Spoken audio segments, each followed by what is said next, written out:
እንደምትመለከቱት እንግዲህ አእምሮዋ ተነክቶ ነው ያለችው እህታችን። እጅግ በጣም ያማል፣ በጣም ያሳዝናል። ሰርቼ ያልፍልኛል እለወጣለሁ ብለው መተው ግማሾቹ ሲሞቱ፣ ግማሾቹ የአእምሮ በሽተኛ የአእምሮ ህሙማን ሲሆኑ ነው የምናየው። እንግዲህ ከእንደዚህ አይነት ነገር ፈጣሪ ይጠብቀን ማለት ነው።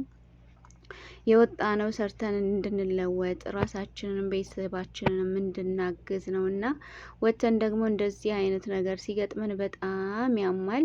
እንግዲህ ይቺ የምታዩት እህታችን በጣም የምታሳዝን ሚስኪንዬ ልጅ አእምሮ በሽተኛ ሆና በጣም እያስቸገረች ነው ያለችው ማለት ነው። እንግዲህ ከእንደዚህ አይነት አጋጣሚ አላህ ይጠብቃችሁ።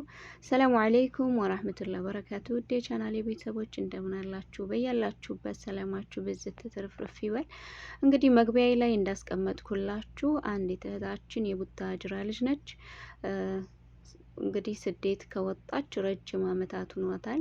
ነገር ግን በወንድሟና በእናቷ በመከዳት ምክንያት ራሷን ልታጠፋ ችላለች ማለት ነው። እንደ ማንኛችንም ስደት ከወጣች 14 ዓመት ወይም 12 ዓመቷ ነው እየተባለ ነው ማለት ነው። በስደት ይህን ያክል ዓመት በሙሉ ሰርታ ግን በኢትዮጵያ ከገባች በኋላ ቤተሰብ አለኝ የሰራሁት ያፈራሁት ንብረት አለኝ ብላ ኢትዮጵያ ላይ ከገባች በኋላ እናትና ወንድም ግን በእሷ ላይ ክደት ፈጽመዋል ማለት ነው። ያንን ክደቷን ስታይ ደግሞ እሷ የአእምሮ ህሙማን ሆነች። ለረጅም ጊዜ ጸበል ስትሄድ መድኃኒት ስትወስድ ቆየች። እንደውም ካስታወሳችሁ ተስፍሽ ሐረርጌው ጀጎል ድርጅት ባለቤት እሱ ራሱ ተቀባይ ስለሌላት ተቀብሎ ወደ አገሯ ሸኝቷት ነበር ማለት ነው የዛሬ ዓመት አካባቢ። ነገር ግን ይሁንና ያው እሷ ሀገር ከገባች በኋላ በደረሰባት ችግር ምክንያት ራሷን ለማጥፋት ችላለች ማለት ነው። እንግዲህ ወገኖቼ እንደምታዩት ብዙ እህቶቻችን በቤተሰቦቻቸው እየተካዱ በአባት በእናት በእህት በወንድም እየተካዱ ነው ያሉት። ከእንደዚህ አይነት መጥፎ ነገር አላህ ይጠብቀን። መቼም እናት ትክዳለች ብሎ ማመን ይከብዳል።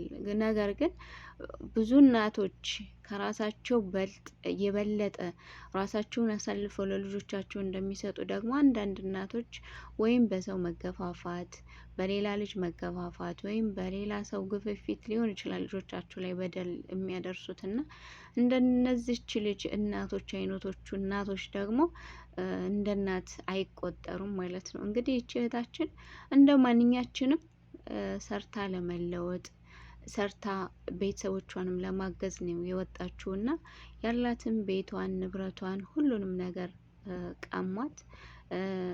14 ዓመት እንግዲህ አስቡት 14 ዓመት የተሰራ ገንዘብ 14 ዓመት ሰርታ ምንም የለሽም ስትባል ራስን ከማጥፋት ውጭ እንግዲህ ምን ሊደረግ ይችላል? ራስን ከማጥፋት ውጭ ማለት ነው።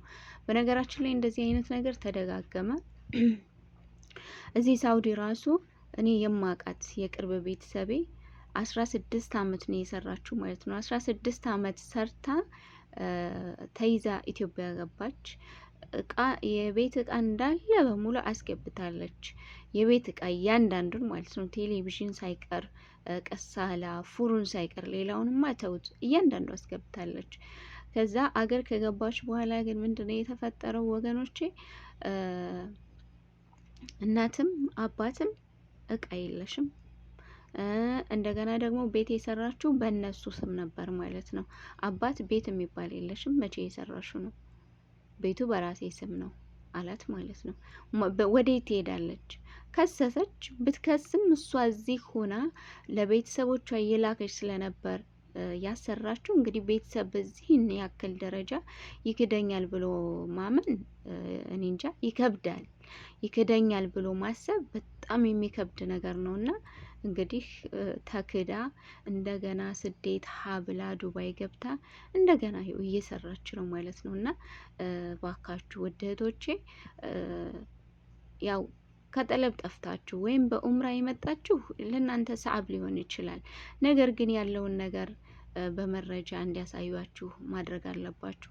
ኢቃማ ያላችሁ እንዲሁም ደግሞ ጠለብ ላይ ያላችሁ እህቶች ግን ቢያንስ እንኳ 2 ዓመታችሁን እንደጨረሳችሁ ብራችሁ ኢትዮጵያ ላይ ሄዶ የት ቦታ ላይ እንደወደቀ ምን እየተሰራበት እንደሆነ ማረጋገጥ ይገባችኋል። ምክንያቱም ረጅም ዓመት ቆይ ዛሬ ይሄንን ላስተካክል፣ ቆይ ነገ ይሄንን ላስተካክል ስንል ረጅም ዓመት እንቆያለን። ከዛ ከረጅም ዓመት በኋላ ስንሄድ ግን ያለን ነገር በዜሮ ነው የምናገኘው። የዛን ሰዓት ራስን ከማጥፋት ወደ ኋላ አንልም ማለት ነው። ምክንያቱም እዚህ ሀገር ላይ በሙቀት እየተቃጠልን የእነሱን ሽንት ቤት አጥበን የእነሱን ጩኸት ችለን በቤተሰብ ናፍቆት ተጎድተን እንቅልፍ አተን እየሰራን አጠራቅመን ብራችሁ የለም፣ ብራችሁ ምንም ነገር አልሰራም፣ ብራችሁ ጠፍቷል ስንባል ምን ያክል ነው የሚያመው? ኢና ሊላሂ በጣም ያማል። በጣም እኔ እንጃ፣ እኔ ከሚባለው በላይ ነው። ራስን ከማጥፋት በላይ የሚያስደርስ ነገር የለም እንጂ ራስን ከማጥፋት በላይ የሚያስደርግ ነገር ነው። በተለይ በቤተሰብ መከዳት ማለት ነው። ስንት ዓመት ስንለፋ ስንት ሆነን እግራችን እስከሚያብጥ ነው እኮ የምንሰራው። የሚያውቅ ያውቀዋል። እግራችን እስከሚያብጥ ሰርተን ስንት ተሰቃይተን ያጠራቀምነውን ብር የለም ስንባል አእምሮ መሳት፣ ራስን ማጥፋት እኔ እንጃ። ለማንኛውም ቀላል ነው የሚመስለው፣ ግን በጣም ከባድ ነው መከዳት። ቤተሰብ አለኝ እናት አለኝ ብላ ነው እንግዲህ በወንድሟና በእናቷ በስተመጨረሻ የተከዳችው። ነገር ግን እዚሁ ሀገር ላይ እያለች ብታቀው መከዳቷን ብታቀው ኖሮ ሀገር ማትገባም ነበር። በቃ ቤተሰብ የለኝም ብላ እርሟን ታወጣና እንግዲህ አለፈላትም አላለፈላትም እዚሁ ስትኳትን ትኖር ነበር። ግን እሷ ቤተሰብ አለኝ፣ ቤተሰቦች የሆነ ነገር አድርገውልኛል፣ ቤተሰቦቼን የማርፍበትን ሰርተውልኛል፣ ቤተሰቦቼ ለእኔ መቋቋሚያ አዘጋጅተውልኛል ብላ ሄዳ ነው እንግዲህ በባዶ ስታገኝ ስትከዳ ራሷን ያጠፋችው። ራስን ማጥፋት ደግሞ እኮ በጣም ወንጀል ነው፣ በጣም ከሚባለው በላይ።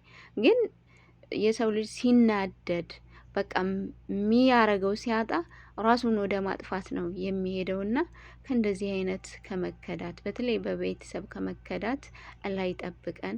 ራሳችንን ከመጥፋትም አላህ ይጠብቀን። ወገኖቼ ራሳችሁን እየጠበቃችሁ ምግብ እየበላችሁ ጤናችሁን እየጠበቃችሁ ለመስራት ሞክሩ።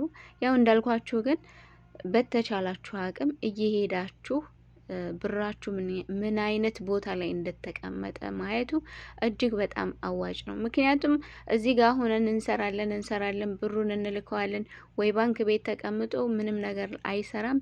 አማ ደግሞ ቤተሰብ አጥፍቶታል እኛ አለን እያልን እንሄዳለን።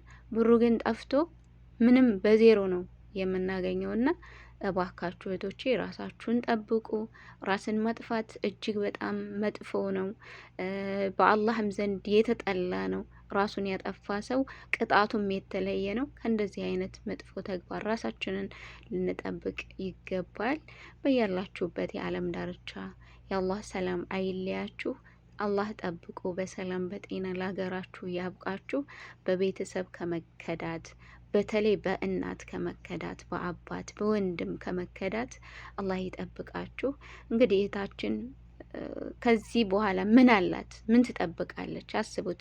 ምንም የምትጠብቀው ነገር ስለሌላት በቃ በቃኝ፣ ዓለም በቃኝ ብላ ነው የሄደችው።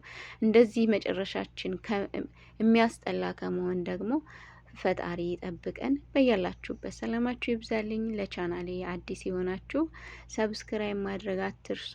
ሁሌም የሚለቀው ቪዲዮ እንዲደርሳችሁ፣ ቤተሰብ የሆናችሁ ደግሞ ሼር ላይክ እያደረጋችሁ ቪዲዮውን እስከ መጨረሻው አዳምጡት።